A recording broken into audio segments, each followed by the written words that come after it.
So how was it getting practice underway this past week? Well, it's good. You know, it's earlier. This is the first time, you know, from a coaching standpoint, in my 22 years, that you're not starting around the 15th of October. So this is a new rule for us. So you spend a lot of time trying to manage that because I think it's 42 days from your opening game and you get 30. So you try to figure out what 30 you're on, what 12 are off, and then, you know, then you got recruiting. Normally, in years past, the recruiting kind of ends around the 5th, 6th. When I say ends, you're out on the road making contacts around the 6th or 7th of October. Now that just keeps going. So it's all combined, and that's a little bit different from an organization standpoint of trying to figure that out. But it was great getting things going, you know, on Saturday. We haven't had a chance to have a weekend where it's really 5-on-5 with the rules being such where it's 20 hours a week versus just a couple.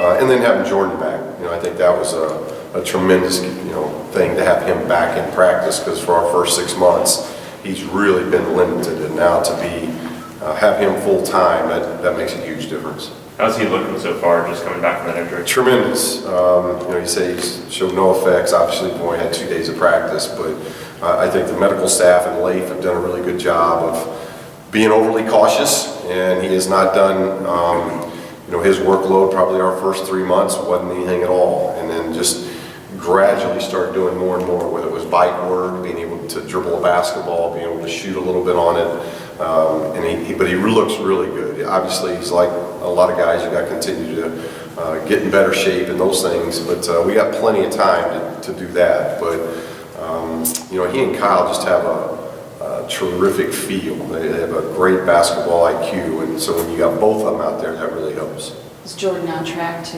be ready for the opener? Oh yeah.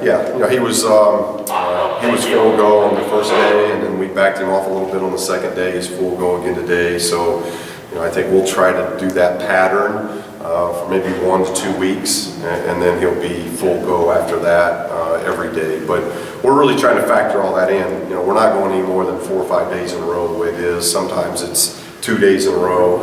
I think the way it looks like right now, through a 6-week practice plan here, we'll probably have 2 days off each week the way it is. So that works out really good for Jordan. And if we feel like he needs more, then we'll give him more. What do you know about this job now that you didn't know back in March and April? Well, I thought the weather was really good. I had no idea it was this good. Been 6 months. That's not the job, though. 6 months. Well, that's where I work. It's where I work, and so it's a lot of fun. You know, coming to work every day, and I don't worry about the rain. I don't worry about bad weather. So that's been a little bit different. Nothing really. It's my 23rd year. I've been doing this a long time, and so it's really, other than the rules changing a little bit, and those seem to change a lot now. But other than the rules changing here in September, it hasn't been. This is my 5th time I've taken over a new job. So getting your team ready, then organizing recruiting, and getting people in line from academics to sports information to travel to just how you like doing things. The first year, there's always a transition period, but I've done that 5 times already, so that's no different. It's just, it was 6 years ago. I haven't had to worry about that going into a season. In looking at the ESPN recruiting list, the top 100 they have, it struck me that the top 10 guys on that list didn't have UCLA as among their schools that they had shortened to. What do you have to do to get those level recruits having UCLA on their minds? You know, I'm not for sure. I mean, we'll look at that stuff. You know, that's one ranking. You can look at other rankings, and those will vary. There's so many rankings that are out there. But as far as, you know, one thing we've been able to do here in 6 months, we haven't had any problem getting guys interested to look at UCLA. So that's what our brand is about. And when you start looking at the history and tradition of UCLA, that's a pretty easy brand to sell. So the guys that we've been on, those are guys that we've really wanted to actively recruit. If there's 10 guys on that list that for whatever reason aren't interested in UCLA, or we don't, you just move on. If you're talking about rankings, the 15th ranked guy might be more available and a better player than the 8th ranked guy. So we don't pay a whole lot of attention to that, other than getting names and seeing what's going to fit into the puzzle that we're putting together. And I can tell you, going in almost the 1st of October, we're real excited about how that puzzle's looking. There's still a lot of pieces that have to go into that. But I like where recruiting's going, not just in 14, but 15 and 16. But this is not about the guys you're interested in, because I know you want to look what's best for your team, but you're talking about 10 prominent guys, and that listed Duke and Kentucky and schools like that, schools that, when they're interested, it's just, UCLA used to be kind of in that group, and I didn't know if you felt that needs to be bumped up. Yeah, that's hard. I mean, I don't know how to answer that, because what rankings are you talking about? When I played in the 80s, they didn't rank players. And yet the Indianas of the world and Kentucky's or Duke's or UCLA, they still had success. We know what we want to do in recruiting and how we want to attack recruiting, and through 6 months, that's been a lot, because part of recruiting, I think, when you take a new job, is making sure you recruit your current team. And we only had 6 guys on scholarship, and all 6 of those guys stayed. And to be honest with you, all 6 of them could have left. So we had to spend about the first month just recruiting those guys, and I'm very thankful for them, because they bought in, they're trusting what we're doing, we're building trust in them, and then you just branch out from there. And those things have gone really, really well. But like what you're mentioning, I don't even know if I could stand here before you and tell you who those 10 guys are you're talking about. I would know them if you told me their names, but I don't look at it to where we're recruiting this guy that's ranked 6th or this guy that's ranked 25th, or Mateen Cleaves, he wasn't ranked. There were a lot of guys that I played and coached against in the Big Ten that weren't ranked, that ended up being really good players. So sometimes those rankings, they work out, sometimes they don't. But I do think just in a short time, most of the top players in the country have got UCLA on their list of at least consideration, and that's been good. Any update on Isaac and Orwana's eligibility this year? No. As far as eligibility, no update. We're waiting to hear on Wana, and hopefully get information on that very quickly. And then Isaac just started class. Was it Thursday? I think we just started on Thursday. So that process will probably take a little bit longer, maybe, than Wana's. Again, that's on the NCAA. I don't know their time frame on it, but obviously for Wana and Isaac's case, I hope it's sooner than later. It seems like Wana, that's something that could happen soon. I hope so. I hope so. And when you're looking at some of these other cases that are coming forward and eligibilities are being restored, we're hopeful. But again, that's in the hands of the NCAA, so we just got to wait and see. What's his health like right now? Wana's, he's probably 3 weeks away. If I'm just reading into the doctor's reports and talking to Leif, I'd say he's probably 3 weeks away from being released to do some things, and probably 4 to 5 of being 100%. So, hopefully we can get a ruling on him to see just how more aggressive. If it's not a favorable ruling, the aggressiveness of it may back off a little bit, but hopefully we get a favorable ruling so that that rehab can aggressively continue to take place.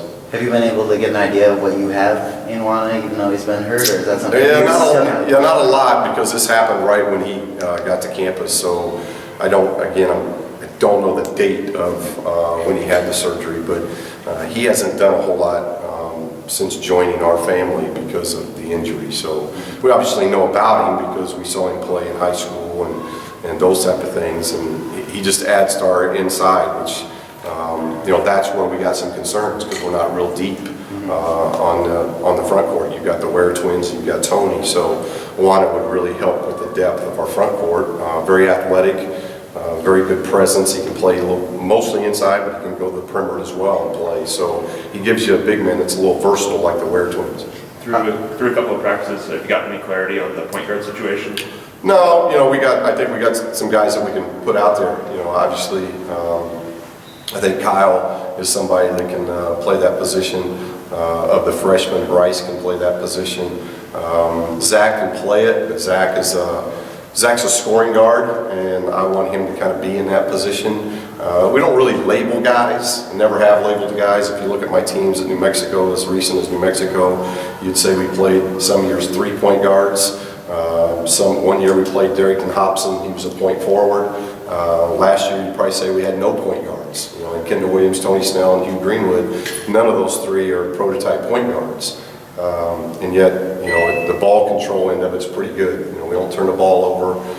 We want to play up tempo. So, I think we can go with a lot of versatility. We're very early into this process, so the next 6 weeks will tell how combinations, we'll play a lot of combinations in practice to see how things go. But I'm not really worried about handling the ball and getting our offense started. I think we'll have plenty of guards that are able to do that. For Isaac, whether he plays this season or next, is the plan for him to play point guard or shooting guard? We'll just see. The plan is he'll do both. He's going to play all the guard positions, just like if you ask me that about Kyle, I'll tell you the same thing. Norman, he's probably not going to play a lot of point position, but he can bring the ball up. If Norman rebounds, he's got the freedom to bring it up. Bryce can play a lot of positions. Zach can play a lot of positions. Noah can play a lot of positions. Noah wouldn't be a point guard, but he can play the other guard positions. So we don't, I know everybody likes labeling kids. I've never been a big labeler because I think then you take away from what they might develop into. I was a point guard coming out of high school.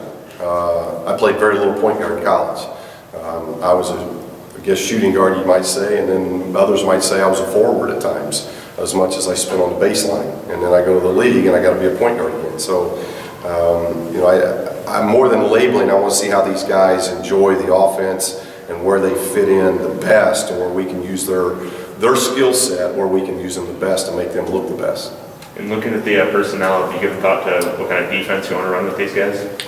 Well, I've mostly been a man guy. I think we'll be able to play some more zone just because of some of the lineups we can put out there. If you look at the Ware twins and/or Tony, any combination of those two bigs, and then guys like Norman, Jordan, Kyle, that's a really big lineup. So we've got the versatility of going big. We got the versatility of being long and athletic. So I think we may mix things up a little bit more to where we'll probably work on zone defenses and offenses a little bit more. Pac-12 has a little bit more of that going on. Mountain West Conference, there's a little bit more teams that will play zone, and so we'll probably prepare for that a little bit more than what we normally do. You talked about recruiting your own guys when you first got here. What type of approach did you take with that? With our guys here, just getting to know them, communicating them, spend time with them. They were in class at the time, so having them in the office to sit down and talk with them and just get to know them, let them get to know us. Everybody, but I think Tyus was new, so just getting them in the office, we got a chance to get to know them, watching some tape, and thankfully that trust has been built to where I think they tell you that they're enjoying things to this point because things that were told to them kind of 6 months ago, those things are happening. And so that's how you build the trust, just open lines of communication. I think we did that. Is that what you sold, mostly just the trust?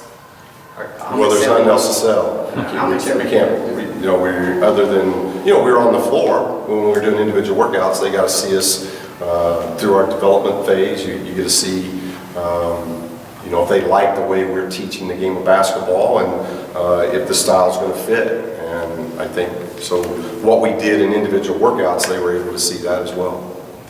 You ever had a roster that had so many? It seems like when you look at the roster, it's a lot more wings than necessarily big men or pure point guards. I know you don't like to label, but you ever had a roster where you had so many kind of athletic wings as opposed to other positions? Last year's team, my last year's team, again, I don't know if you'd say any of those guys are point guards. And we had Hugh Greenwood at 6'3", about 205 pounds. We had Kendall Williams, who was more of an off guard. Tony Snell was more of an off guard.